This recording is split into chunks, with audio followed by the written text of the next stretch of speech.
A day in my life as a content creator, mom, and online seller.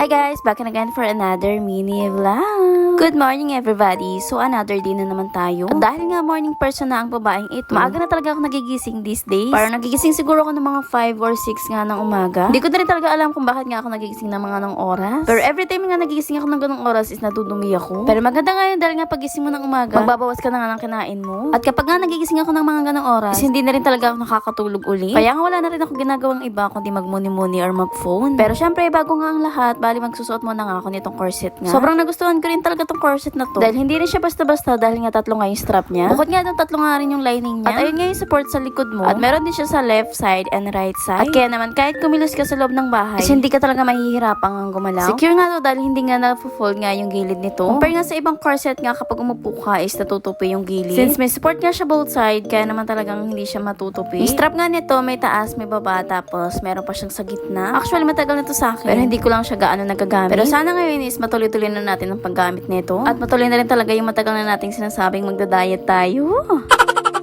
Kaya naman mga ate ko kung bet nyo tong corset na to, ilalagay ko na nga lang dyan yung link sa comment section. Anyways, bali nagkape lang din muna ako dito. At habang tulog pa nga yung mag-ama ko, bali nagluto na rin ako ng breakfast nila. Since marami nga rin tong longganisa, kaya naman ininit ko na lang yung tira namin kagabi. And then passport nga pagkatapos namin kumain. Naisipan na naman nga ng batang to, naipaayos nga sa akin yung tent niya. At dito nga daw siya maglalaro sa tent niya. And since nakakain na rin naman kami, kaya naman pinaglaro ko na lang din siya. Tapos pagkakain din namin talaga ng almusal, umalis na rin si Daddy Eko dahil nga may pasok siya. At kaming dalawa na naman nga ang natira dito sa bahay. Pinaglaro ko muna nga siya para naman makakilos na rin ako dito sa bahay. Tapos maya-maya nga is may dumating ang parcel. At ito nga pala in-order ni Daddy Eko na parts nga ng motor niya. Tapos malingat nga lang ako sandali si Quincy nasa labas na ng bahay.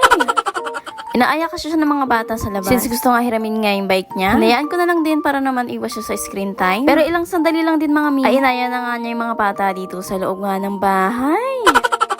At piniingkit pa nga niya yung mga toys niya daw kuno. Pero saglit nga lang din sila naglaro dito sa loob ng bahay. At lumabas na lang ulit sila para nga magbahik at maglaro sa labas. Pero iniwanan lang din naman nila ako ng kalat. But anyways, hindi naman ako nagligpit ng mga kalat na yan. At si Baby Quincy pa rin ang naglinis niya. Umuwi na yung mga kalaro niya, kaya naman umuwi na rin siya. Kaya naman pagbalik niya na bahay, bali nilinis niya nga yung kalat nila. And yes, siya nga naglilinis ng mga kalat niya. Ang mga laruan niya nga after niya maglaro. Since nilaruan ko talaga siya kung paano niya aayusin yung mga gamit niya. Sinabihan ko talaga siya na kapag kalat mo, linis mo. Kaya naman habang bata talaga siya, tinuturuan ko na siya ng mga ganong bagay. Dahil hindi tayo Disney princess at wala tayong katulong sa bahay. Anyways, maya-maya nga is mismo yung sigaw na dito sa labas namin. At ito na nga, dumating na nga yung mga parcel ko. At ito mga parcel nga na to is mga gamit sa bahay. Since sa online na nga lang din ako bumili ng mga ibang gamit. At hindi na rin talaga kami namili sa labas ni Daddy Eko. Mas mura din talaga kasi sa online kaysa nga sa physical store. Tapos lahat naman na in-order ko is naka-free shipping. Kaya naman talaga nakalis ako kahit papaano. And after ko ma-receive, bali in-open ko na rin talaga siya. O diba, for the unboxing na naman ng babaeng ito. Kaya gaya nga na sinabi ko sa inyo, more parcel nga to come sa ating bagong bahay. At isa nga to sa mga hobby ko, ayun nga yung mag-unboxing tayo ng mga parcel.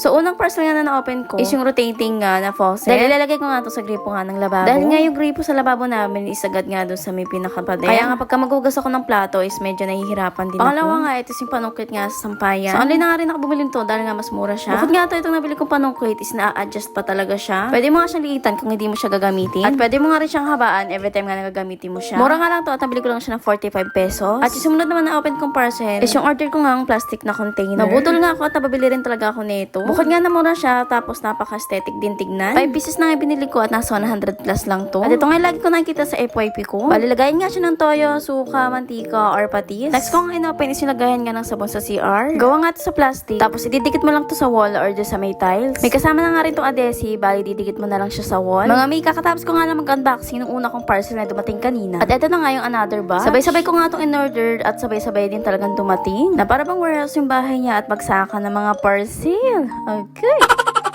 Anyways, bali unbox na natin siya. Bali, una kong na-open is itong chopping board nga na maliit. Since bagong lipat kami at wala talaga kaming chopping board, bali nabili ko nga lang to na 70 pesos. Gawa na nga siya sa wood at talagang matibay din talaga yung quality niya. Pangalawa ko nga na-open, ito yung lagayan niya ng sabon. Sa isang package nga niya is 3 layers na nga yung lagayan nito. Meron na nga sa kasamang tube at adhesive nga, ididikit mo na lang din sa wall. Bali, ganito nga siya darating sa inyo at kayo na lang din talaga yung mag-a-assemble. Bali nga dalawa na yung binili kong ganito para yung isa sa CR at sa lababo. Last parcel nga na i-open ko for today's video is etong condiments container nga na lakas maka-aesthetic. Lagi talaga ito lumalabas sa FYP ko. Kaya talaga pag may lumalabas sa FYP ko ng mga ganitong aesthetic na gamit sa bahay, is talaga namang ina-add to cart ko agad yan. 4 pieces na nga yung binili ko. At may kasama na nga rin yung label sticker. Anyway, since na-unbox ko na rin naman lahat ng parcel ko, ito ayusin ko na siya at i-assemble ko na rin dito sa lababo tapos sa banyo namin. Ito, binili ko nga lagay ng mga toyo. Slacks din talaga maka-aesthetic. Ito kasing lagayan na kahit natumba, hindi siya nakatakip. At hindi talaga matatapon yung laman. Ito yung mga gamit na bagay talaga sa mga clumsing tao.